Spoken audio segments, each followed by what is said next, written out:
કે આપણું જે વ્યક્તિનું જીવન છે ને પરીક્ષિત, એ વણઝારાની નાત જેવું છે. વણઝારા એક ગામથી બીજે ગામ વેપાર કરવા જતા હોય, એમ આપણે કમાવા માટે આખી જિંદગી એક જગ્યાએથી બીજી જગ્યાએથી ત્રીજી જગ્યાએ જતા હોઈએ છીએ.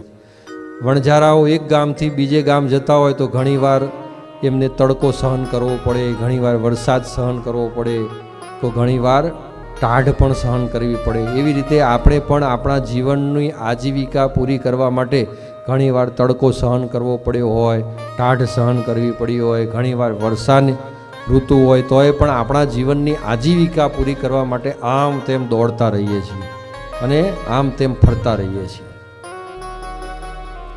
અને એ પછી જેમ જીવન આગળ જતું જાય છે એમ ઘણીવાર કોઈ ગામની અંદરથી આપણને સારો એવો લાભ થઈ જાય છે. જેમ વણઝારાને કોઈ ગામની અંદરથી સારો એવો વ્યાપારની અંદર લાભ થઈ જતો હોય, અને કોઈ ગામ એવું આવે કે ત્યાં સહેજ પણ વ્યાપાર પણ ના થઈ શકે, તો આપણે પણ કોઈ વ્યવસાય નાખ્યો હોય તો ઘણીવાર એ વ્યવસાયની અંદર સારી એવી પ્રગતિ થતી હોય છે, ધન સંપત્તિ મળતું હોય છે, અને ઘણીવાર એવી મંદી આવે છે કે આપણે બેસી રહેવું પણ પડે.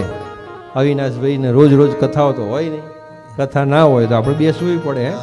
કથા આવે તો કથા કરીએ.